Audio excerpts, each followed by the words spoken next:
사랑이 차별을 덮습니다 라는 제목으로 함께 은혜 나누기를 원합니다. 이 말씀이 선포될 때 성령님의 감동 감화 역사심이 우리 모두에게 함께하기를 축복합니다. 여러분이 생각하는 교회란 어떤 곳입니까? 또 우리 교회는 어떤 교회가 되기를 원하십니까? 저에게 교회란 엄마 품 같은 곳입니다. 힘들 때마다 안아주고, 힘들 때마다 위로해주고, 힘들 때마다 격려해주시고 회복시켜서 다시 세상으로 보내주는 곳이기 때문입니다. 그래서 이 교회는요, 저에게 은혜의 장소, 회복의 장소, 구원의 장소였어요. 그렇다면 여러분에게 이 교회는 어떤 곳입니까? 저는 우리 모든 성도님들이 이 교회에서 주님의 따스함을 느끼고 사랑을 느끼고 회복을 누리고 돌아가는 은혜의 장소 되기를 축복합니다. 분명한 것은요, 이 교회는 세상과 달라야 합니다. 왜냐하면 이 교회는 하나님의 말씀이 이루어지는 곳이고 하나님의 뜻이 이루어지는 곳이기 때문입니다. 사실 우리는 교회를 공간의 개념으로 이해할 때가 많습니다. 교회라는 단어, 에클레시아는요, 공간의 개념이 아닙니다. 뜻이 무엇이죠? 부름받은 사람들의 모임이에요. 즉, 예수님을 믿는 사람들의 모임, 성도들의 모임입니다. 건물이 아니라 사람, 즉 공동체를 말하는 거예요. 쉽게 이야기하면 카페에서 두세 명이 모여서 예수님을 나누면 그곳이 교회가 되는 거예요. 교회는 어렵고 이 장소에 국한되어 있지 않습니다. 그런데 우리 교회의 현실은 어떻습니까? 예수님을 믿는 사람들이 모임이 교회인데 여전히 세상과 같은 일이 벌어지고 있습니다. 오늘 야고보는 구체적인 상황을 알려주고 있어요. 어떤 일이 일어났습니까? 우리 함께 1절 말씀 읽도록 하겠습니다. 형제들아, 영광의 주 곧 우리 주 예수 그리스도에 대한 믿음을 너희가 가졌으니 사람을 차별하여 대하지 말라. 교회에서 어떤 일이 일어났습니까? 교회에서 사람을 차별하는 일이 일어났습니다. 여기서 차별이란 단어는요, 헬라어 단어 두 개의 단어가 합쳐졌어요. 첫 번째, 얼굴, 외모라는 단어와 받다, 취하다라는 단어가 합쳐져서 외모나 사회적 지위의 근거에 사람을 평가하거나 차별한다는 뜻을 가진 이 차별이라는 단어가 생겼어요. 그래요, 당시 1세기는요 로마 시대였습니다. 차별이 일상인 시대였어요. 계급이 지배하는 사회였고 남성 위주의 사회였습니다. 노예제도가 당연시되는 사회를 이 사람들은 살고 있었어요. 로마에서 귀족이 된다는 것은요, 특권을 가진 사람이라는 뜻이었습니다. 법도 다르게 적용되고요, 삶도 달랐어요. 사도 바울도 로마의 시민권을 가지고 복음 전파하는 일을 감당했었죠. 이것은 특별한 권리였습니다. 그런데 이 차별적인 모습이 세상이 아니라 교회에서도 동일하게 일어났다는 거예요. 그때 교회란 건축물이 아니었죠. 건물이 없었습니다. 회당이라고 이야기하지만 대부분 가정집에 모여서 예배를 드렸습니다. 많으면 최대 40명까지 모였다고 합니다. 이 가정교회에서 차별이 이루어진 거예요. 어떤 상황이냐면 교회에 세 가족이 두 분 오셨습니다. 한 분은 멋지고 화려한 옷을 입고 왔어요. 그래서 그분을 환대하여 여기 앉으시라고 좋은 자리로 안내했습니다. 또 한 분은 쉽게 말해서 노숙은입니다. 이렇게 이 사람에게는 이렇게 이야기하는 거예요. 거기 서 있든지 바닥에 앉든지 마음대로 하세요 라고 관심을 두지 않는 거예요. 어쩌면 이 모습은요, 당시 사회의 일상이라고 하지만 우리의 일상과도 비슷합니다.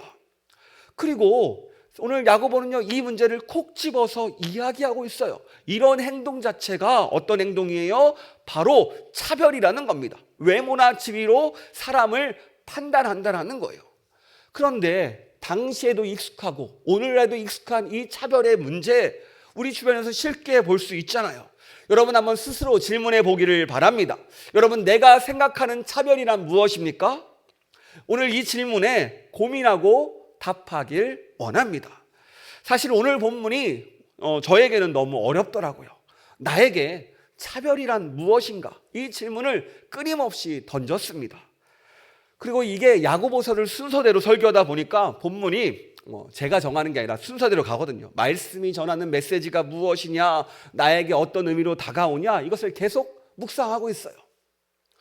그러다 보니까 더 어렵게 느껴져요. 나에게 차별이 무엇인가? 나는 지금 이 차별을 어떻게 해결해야 되는가? 나에게 이 차별이 어떤 마음으로 다가오는가? 끊임없이 묵상하다 보니까 저는 차별을 이렇게 정의하더라고요.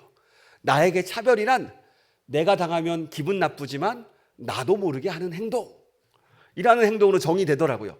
사실 우리 사회도요, 차별이 심합니다. 알바만 해봐도 알죠. 사람을 얼마나 무시하는지 알바하다가 막 욕이 저절로 나올 때가 많아요. 내가 예수님만 안 믿었어도 너 가만 안 뒀어. 네, 이런 말이 저절로 나옵니다. 우리나라의 법도 그렇고 사회도 그렇죠. 유전 무죄, 무전 유죄라고 돈과 권력이 있으면 죄를 지어도 처벌되지 않습니다.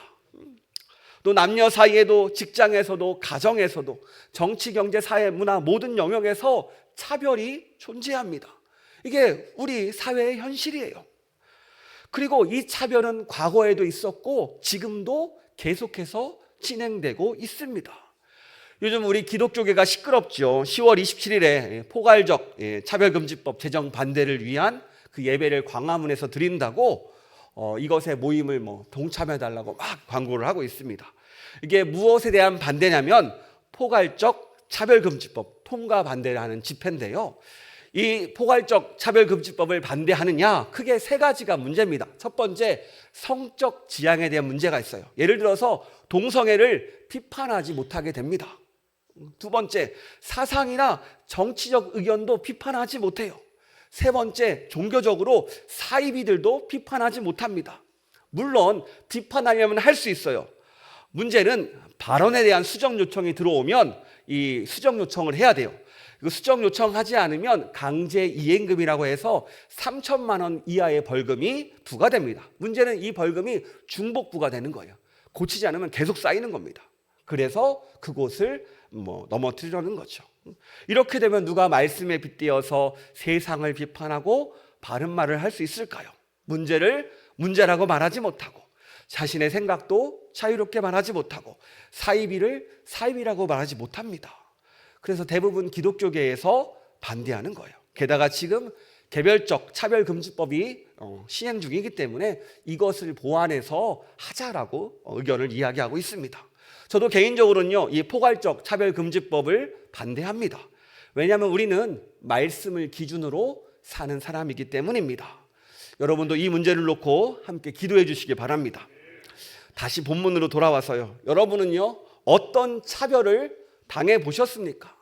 오늘 분위기가 좀 무거워졌으니까 조금은 가벼운 저의 일화를 이야기해 볼까 합니다. 때는 자고로 2013년 10월쯤이었습니다. 그때 제가 신학대학원 졸업학기였어요. 그때 아는 형을 통해서 소개팅 제의가 들어왔습니다. 상대방은요, 순복음교단 소속 영산신학대학원 신학생이었어요. 그래서 서로 연락을 해서 약속을 잡고 만났습니다. 여러분, 둘이 만났는데 첫 질문이 뭐였을까요? 맞추는 분에게 소정의 상품을 드리겠습니다. 어떤 질문을 했을 것 같아요? 모르죠. 일부 때 들어보신 분은 알아요. 어떤 질문이었냐면은 혹시 11조는 하세요? 첫 질문이에요. 전혀 예상치 못한 질문을 합니다. 왜냐하면 이 자매는 저희 교단에 대해서 좋은 이야기를 못 들었대요. 그래서 빨리 헤어질 결심을 하고 단조적 입장으로 그냥 그 자리에서 헤어지려고 이런 질문을 했어요. 만약 제가 11조를 안 한다고 하면 그 자리에서 빠이빠이 하려고 준비를 했습니다. 그런데 제가 이렇게 대답했죠. 웃으면서 대답했어. 물론이죠. 11조는 신앙생활의 기본인데 당연하죠. 저 예수님 믿습니다. 저 내일 죽어도 천국 가는 거 믿는 사람이에요. 이렇게 인사만 하고 돌아가려던 저를 차별하려 했던 그 자매를 돌려 세워서 만남을 이어와 결혼까지 했습니다. 저기 앉아 계시네요. 우리 김서영 전도사님 그때 그랬죠?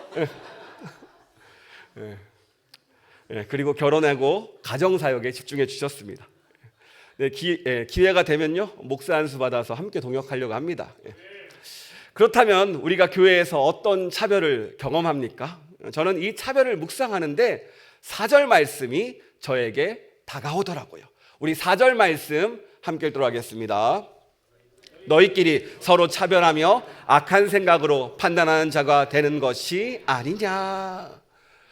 왜 차별이 일어날까요? 오늘 말씀은 차별하는 사람을 악한 생각으로 판단하는 자라고 이야기합니다.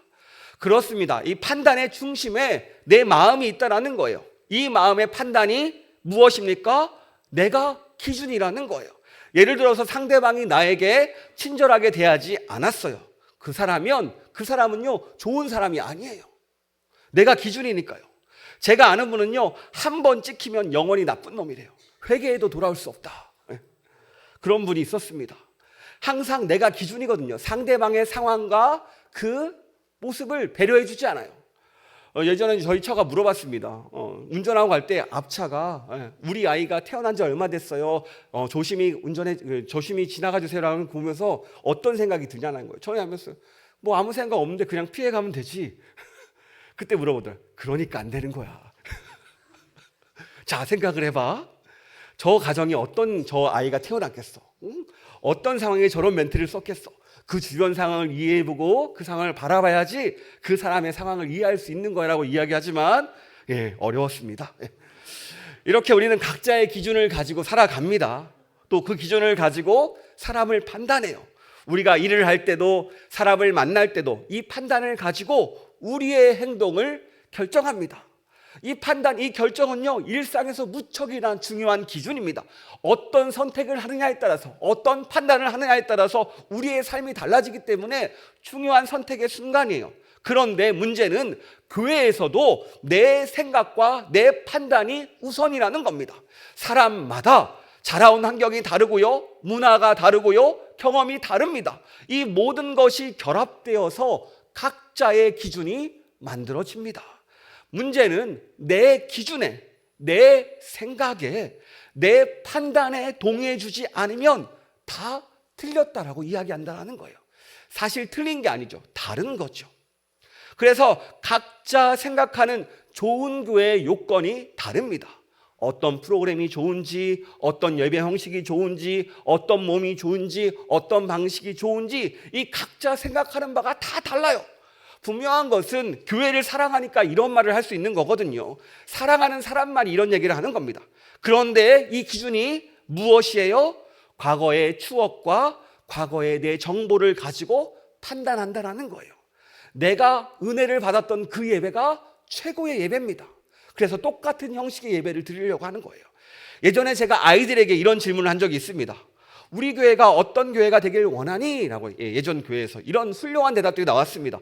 말씀이 살아있는 교회요, 은혜가 넘치는 교회요, 사랑이 넘치는 교회요, 서로 존중해주는 교회요, 생명을 살리는 교회요, 선교하는 교회요, 행복한 교회요. 모범 답안들이 있지만 이런 대답도 있습니다. 밥이 맛있는 교회요, 국수 맛있는데 자주 해줬으면 좋겠어요. 이런 얘기들 많이 나와요. 지난번 국수 맛있더라고요. 이처럼 각자의 생각과 의견을 경험에 대입해서 대답합니다. 여러분 어떻게 생각하세요? 우리 교회가 어떤 교회가 되기를 원하십니까? 저는 요즘 우리 교회를 놓고 집중적으로 기도하고 있습니다.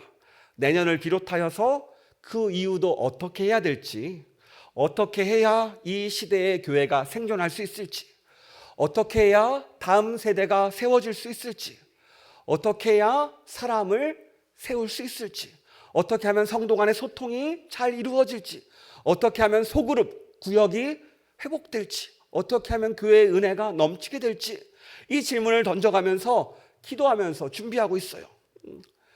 물론 제 경험과 제 판단과 제가 공부했던 것을 바탕으로 보고 있지만 저는요 이것을 기준으로 삼지 않습니다. 더 중요한 것은 하나님의 뜻이라고 생각하거든요. 사실 우리는요 그동안 신앙생활을 했던 대로 계속해도 상관이 없어요. 이제는 적응했기 때문입니다. 사실 카메라 왔다 갔다 해도 상관없어요. 이제는 뭐 그러려니 하고 지나가죠. 문제는 우리의 자녀들이라는 거예요. 우리의 다음 세대라는 거예요. 우리 아이들, 우리 다음 세대들이 신앙생활을 잘할 수 있도록, 그들이 신앙을 가질 수 있도록 도와야 되는데 이게 우리의 역할인데 우리의 역할은 내 신앙생활에서 멈춰 있다는 겁니다. 아이들에게 자녀들에게 신앙의 모범이 돼야 되고 우리 자녀들에게 신앙을 전수할 수 있도록 해야 되는데 그들을 먼저 배려하고 섬겨야 그들이 오는데 막상 우리가 이게 되지 않는다는 거예요. 우리는 이게 신앙의 방향성입니다. 우리 교회의 방향성이에요. 저는 이런 기도 제목을 가지고 함께 기도하고 있습니다. 그런데 기도할 때마다 주시는 마음이 있어요. 뭐냐 하면 이런 마음이에요. 나보다 앞서지 말아라. 그러니까 하나님의 생각보다 앞서지 말고 하나님의 계획보다 앞서지 말고 하나님의 뜻을 쫓으라는 이야기예요. 그래서 기도하면서 기다리고 있습니다. 어떻게 해야 될지 고민하면서 계획하고 있는데요, 응답이 올 때까지 저는요 기다릴 생각입니다. 왜냐하면 이 교회는 하나님이 주인 되시기 때문입니다. 제가 예전에 생각한 게 있어요. 이 교회는 담임은 이름은 전데 저는 영원한 부목사구나 생각했어요. 왜냐하면 항상 내 위에 하나님이 계시거든요. 그때 주시는 감동이 있어가지고 이걸 따라가야 돼요. 내 마음대로 하는 게 아닙니다. 항상 느낍니다. 내가 하고자 하면 망하고 하나님의 뜻대로 하면은 하나님이 이끄십니다. 하나님이 인도하시는 대로 열어주시는 대로 그 말씀에 순종하는 게 목회더라고요. 그리고 저는요 하나님을 신뢰합니다. 항상 저를 선한 길로 좋은 길로 인도해 주셨기 때문입니다. 그리고 항상 하나님의 때가 있음도 경험했어요. 내 생각보다 좋은 방법이 하나님께 있기 때문입니다. 저는 이것을 믿습니다. 우리 성도님들도 우리 교회를 위해서 함께 기도해 주시기 바랍니다. 제 뜻이 앞서는 것이 아니라 하나님의 뜻이 앞서기를. 그럴 때마다 우리 모두에게 동일한 은혜로 함께 할 줄 믿습니다. 우리가 차별에 대해서 이야기를 나누면서 다양한 차별 기준에 대해서 나누었습니다. 차별이란 내가 당하면 기분 나쁘지만 나도 모르게 하는 행동이라고 제가 이야기했죠. 오늘 야고보는요 차별에 대해서 설명하기 전에 우리가 어떤 존재인지에 대해서 먼저 말해줍니다. 우리 1절 말씀 다시 한번 읽을까요? 1절입니다. 네, 형제들아, 영광의 주 곧 우리 주 예수 그리스도에 대한 믿음을 너희가 가졌으니. 내 형제들아, 너희는 영광의 주 곧 예수 그리스도를 믿는 사람이야. 이 말은 즉 너는 그리스도인이라는 뜻이죠. 여기서 영광의 주라는 말을 의도적으로 앞에 이야기합니다. 이 영광의 주라는 뜻은요 낮은 모습으로 우리를 위해 이 땅에 오시고 죽으신 예수님을 표현하는 거예요. 낮은 모습으로 죽으셨지만 죽고 나서 어떻게 했습니까? 우리에게 부활의 소망이 되셨고 죽었지만 영광이 되셨다는 거예요. 너 알지? 예수님께서 너를 위해 이 땅에 오셨어. 너 알지? 예수님의 핏값으로 너는 산 사람이야. 너는 예수님의 십자가 보혈의 능력으로 씻어진 사람이야. 너는 예수 그리스도를 통해서 구원받은 사람이야. 이것을 이야기하는 거예요. 그래, 너는 예수님을 너의 인생의 주인으로 모시는 사람이고, 너는 예수님을 너의 인생의 왕으로 모시는 사람이고, 너는 예수님의 말씀을 따라 믿고 따라가는 사람이야. 이것을 우리에게 다시 한번 이야기하고 있는 겁니다. 이것을 미리 전제해 두고 나서 너는 세상의 기준이 아니라 하나님의 기준으로 사는 사람이라는 것을 집어주고 있다는 거예요. 마치 일타 강사처럼요. 난 그런 다음에 차별하지 말라고 이야기하는 거죠. 여러분, 하나님이 우리의 외모를 보십니까? 아니라는 거예요. 사무엘상 16장 7절 말씀 함께 읽도록 하겠습니다. 내가 보는 것은 사람과 같지 아니하니 사람은 외모를 보거니와 나 여호와는 중심을 보느니라 하시더라. 아멘. 그렇습니다. 하나님은요 겉모습이 아니라 마음의 중심을 보는 분입니다. 하나님 앞에서 우리는 다 발가벗겨져요. 우리의 마음을 하나님 앞에 다 속일 수가 없어요. 다 아시는 분이기 때문입니다. 만약 하나님이 나의 외모, 나의 모습, 나의 행실, 나의 생각, 나의 마음을 살펴본다면, 그렇다면 하나님의 기준에 내가 합당할까요? 생각해 보세요. 그 누구도 하나님의 기준에 맞출 수가 없습니다. 왜냐하면 내 속에는요 악한 것이 가득하기 때문이에요. 선한 게 하나도 없습니다. 하나님 보시기에 우리 모두는요 하나님 기준에서 탈락입니다. 그래서 예수님께서 이 땅에 오셨고 죽으셨고 부활하신 거예요. 이 구원의 은혜로 우리는 이 자리에 나올 수 있고요, 주님 앞에 나갈 수 있는 겁니다. 이 구원의 은혜로 살아가는 것이 우리라는 거예요. 그런데 문제는 이 구원의 은혜에 익숙해지고 이 사랑에 익숙해지니까 어느 순간 이 은혜를 잊어버립니다. 이게 바로 5절 말씀이에요. 우리 함께 읽도록 하겠습니다. 네, 사랑하는 형제들아 들을지어다. 하나님이 세상에서 가난한 자를 택하사 믿음에 부유하게 하시고 또 자기를 사랑하는 자들에게 약속하신 나라를 상속으로 받게 하지 아니하셨느냐. 아멘. 그래요, 하나님은요 세상에 가난한 자를 택하여 믿음으로 부자가 되게 하셨습니다. 또 자기를 사랑하는 자들에게 하나님 나라를 선물로 주셨어요. 그래서 우리는 하나님의 백성이고 하나님의 자녀라고 이야기합니다. 야고보 사도는 이것을 이야기하는 거예요. 너 하나님께 사랑받은 거 기억해야지. 왜 그 사랑 잊어버리고 왜 세상 방식대로 세상의 뜻대로 세상이 이끌어가는 대로 따라가니? 라고 우리에게 질문하는 겁니다. 그래서 야고보서 2장 8절에 이렇게 이야기합니다. 우리 같이 읽도록 하겠습니다. 너희가 만일 성경에 기록된 대로 내 이웃 사랑하기를 내 몸과 같이 하라 하신 최고의 법을 지키면 잘하는 것이거니와. 아멘. 여러분, 하나님의 말씀이 나에게 들어오면 내 삶 가운데 열매가 맺어집니다. 내 삶이 말씀에 따라 반응하기 때문에 반드시 열매가 맺어진다라는 거예요. 주님의 사랑이 들어오니까 내가 어떻게 반응합니까? 그 받은 사랑으로 주변을 돌아볼 수 있게 된다는 거예요. 여러분, 가정이 행복하려면 아내가 행복해야 된다라는 이야기가 있습니다. 제가 제처가 항상 강조하는 말인데요, 그래야 내가 애들을 잘 돌보고 여보를 잘 케어한다는 뜻이에요. 그러니까 내가 편안해져야지, 내가 사랑이 가득 차야 그 사랑을 가지고 다른 이들을 사랑할 수 있다는 거거든요. 그렇지 않으면 내가 내 기준을 넘어서지 못해요. 나는 왜 내 기준을 넘어서지 못할까요? 여전히 세상의 기준을 따라가고 세상과 같이 살아갈까요? 누가복음 10장 27절에서 이렇게 이야기합니다. 우리 화면을 보면서 함께 읽도록 하겠습니다.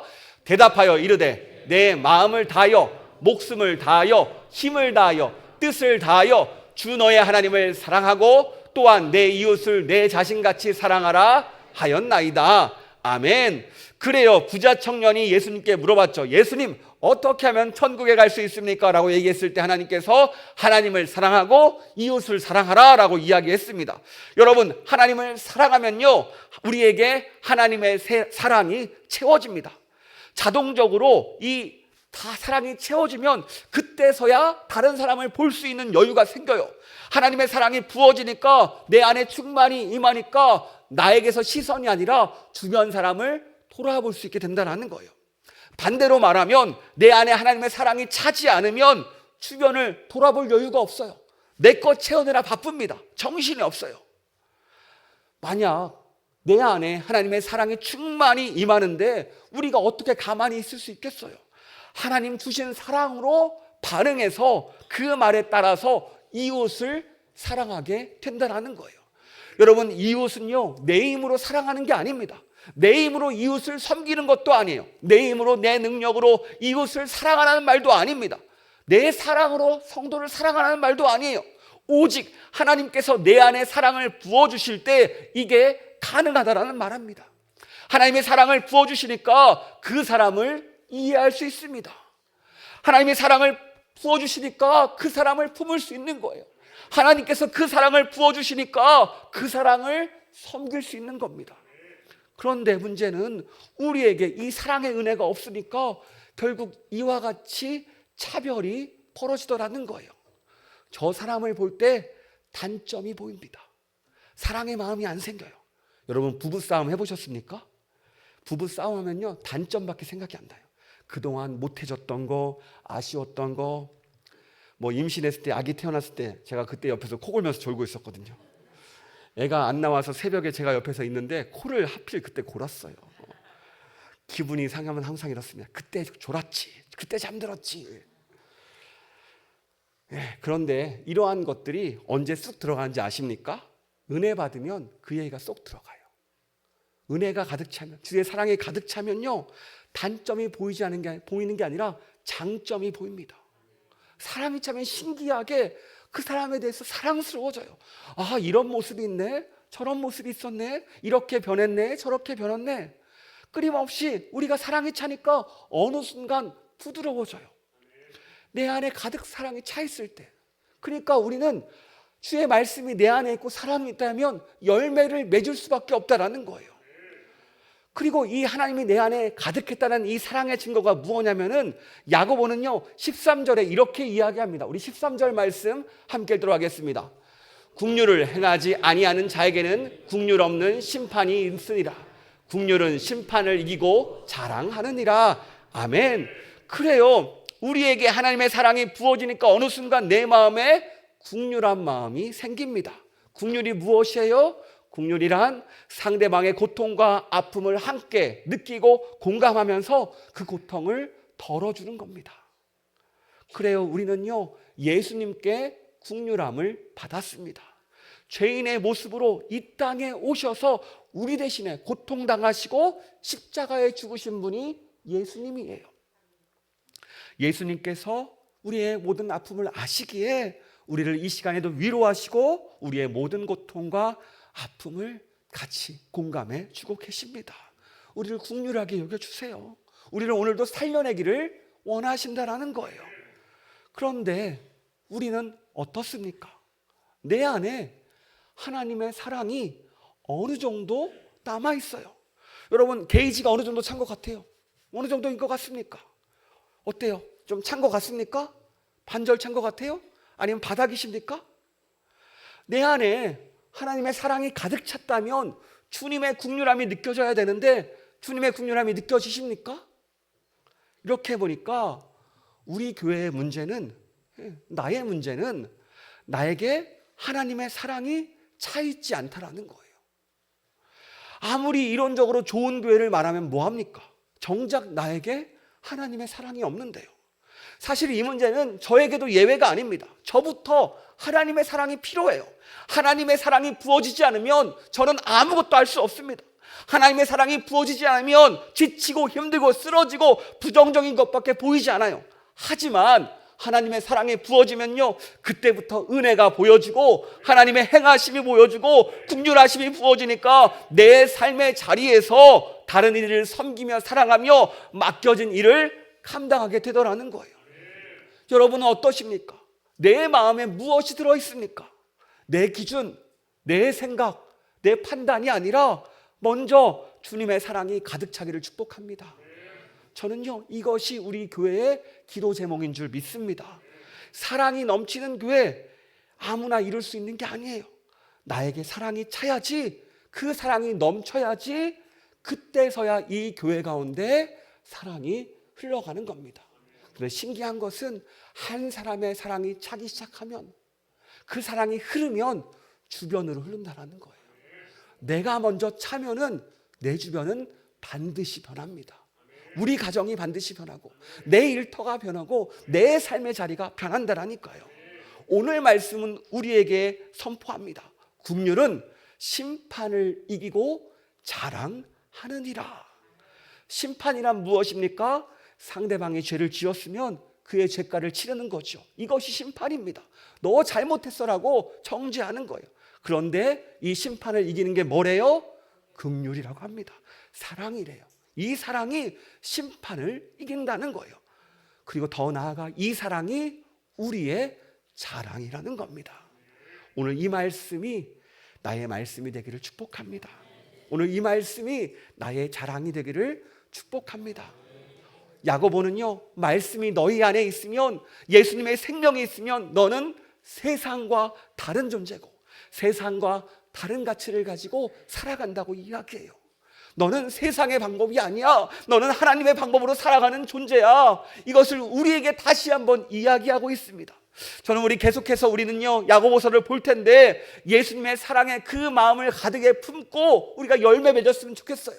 오늘 이렇게 열매 맺으면서 하나님의 사랑이 내 삶 가운데 펼쳐지기를 축복합니다. 그럴 때 하나님께서 나를 보고 기뻐하시고 하나님을 원하시고 하나님의 뜻이 이루어지는 삶이 우리 가운데 펼쳐질 줄 믿습니다. 그리고 우리 교회가 이 역할을 감당하기를 원합니다. 우리 이 마음 가지고 함께 찬양하도록 하겠습니다. 하나님의 사랑을 사모하는 자, 하나님의 사랑을 사모하는 자, 하나님의 평안을 바라보는 자, 너의 모든 것 창조하신 우리 주님이 너를 얼마나 사랑하시는지, 하나님께 찬양과 경배하는 자, 하나님의 선하심을 닮아가는 자, 너의 모든 것 창조하신 우리 주님이 너를 자녀 삼으셨네. 하나님 사랑의 눈으로, 하나님 사랑의 눈으로 너를 어느 때나 바라보시고, 하나님 인자한 피로써 언제나 너에게 기울이신 어둠에 밝은 빛을 비춰주시고, 너의 작은 신음에도 응답하시니, 너는 어느 곳에 있든지 주를 향하고 주만 바라볼지. 하나님 사랑의 눈으로, 하나님 사랑의 눈으로 너를 어느 때나 바라보시고, 하나님 인자한 피로써 언제나 너에게 기울이시니, 어둠에 밝은 빛을 비춰주시고, 너의 작은 신음에도 응답하시니, 너는 어느 곳에 있든지 주를 향하고 주만 바라볼지. 우리 이 시간 가슴에 손을 얹고 기도하기를 원합니다. 그렇습니다. 주님, 내 안에 사랑이 없습니다. 주의 사랑을 부어주시옵소서. 내가의 가장 큰 문제는 주의 사랑이 차지 않은 것이 문제입니다. 아버지, 이 시간 다른 것이 아니라 주의 사랑을 구하오니 주의 시간이 나에게 임하셔서 주의 사랑을 채워달라고, 온전히 그 사랑으로 나가게 해달라고 이 시간 주의 이름 3번 외치면서 함께 기도하도록 하겠습니다. 주여, 주여, 주여.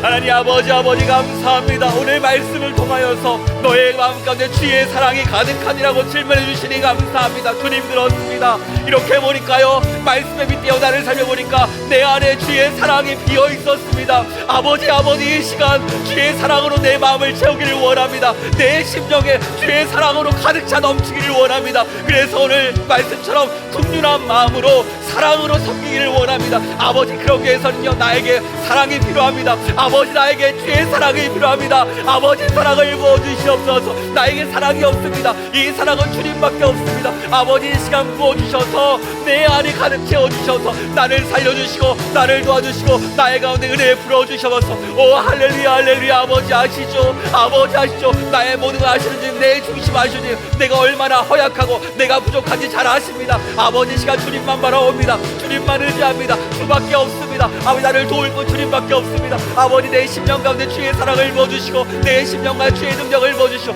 오늘 주의 은혜를 부어서 오늘 주의 사랑이 가득 채워지게 하소서. 아버지 주의 사랑을 더욱 간절히 구합니다. 아버지 구하는 이만 찾아주시고 구하는 이만 부어주셔서 온전히 내 삶이 아버지 주의 사랑을 넘치게 하셔서 아버지 부어줄 줄 믿습니다. 아버지 임하시고 임하여 주시옵소서. 오 주여 임하시옵소서. 오 할렐루야 아버지 온전히 주님이 필요합니다. 주님이 필요합니다. 내 안에 아버지 주의 사랑이 필요합니다. 아버지 우리를 채워주셔서 온전히 주의 쓰임받기를 원합니다. 우리 교회가 온전히 사랑이 넘치는 교회가 되기를 원합니다. 그러기 위해서는요 우리가 한 사람 한 사람 주의 사랑으로 채워야 됩니다. 아버지 우리가 먼저 세워져야 됩니다. 아버지를 채워주시고 온전히 큰 사랑을 알려줘서 온전히 주님께서 인도하시고 아버지 나타내셔서 온전히 주님만 바라기를 원합니다. 아버지 이 시간 가운데 내 안에 채워주셔서 내 안에 채워서 나를 통해 우리 가정이 살게 하시고 나를 통해 내 일터가 살게 하시고 나를 통해 우리의 사업장이 살게 하시고 아버지 내 삶의 자리가 나를 만나야 될 마다 회복을 얻게 하시고 그 사랑을 통해 일어서게 해서 아버지 내가 주의 온전히 주의 사랑 안에 거하기를 원합니다.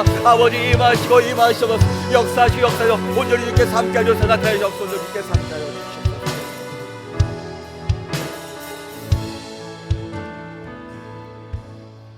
하나님 감사합니다. 우리에게 무엇이 필요한지 알려주시니 감사합니다. 주님 오늘 말씀을 보니 나에게 하나님의 사랑이 필요합니다. 내 마음속에 하나님의 사랑으로 가득 채워주시옵소서. 충만히 채워주시옵소서. 흘러넘치게 채워주시옵소서. 그때서야 내가 하나님이 원하시는 이웃사랑을 실천할 수 있습니다. 아버지 이 시간 사랑을 채워주시고 주님을 바라볼 때마다 내 안에 부어주시는 그 사랑을 경험하는 우리가 되게 하여 주시옵소서. 한 주간 우리가 말씀을 그냥 흘려듣는 것이 아니라 생명의 말씀으로 붙잡기를 원합니다. 이 말씀 붙지 못하면 우리는 또 넘어집니다. 또 쓰러집니다. 똑같은 상황입니다. 변하지 않습니다. 이 말씀 붙잡아야 우리가 일어설 수 있습니다. 회복될 수 있습니다. 이 말씀 붙잡아야 주의 뜻이 내 삶 가운데 이루어짐을 고백합니다. 아버지 우리 10년 가운데 용기 주시고 결단 주셔서 이 말씀 붙잡고 한 주간 살아가는 우리가 되게 하여 주시옵소서. 주님이 도와줄 줄 믿습니다. 우리를 사랑하시고 우리를 도와주시고 우리 가운데 역사하시는 예수님의 이름으로 기도합니다. 아멘.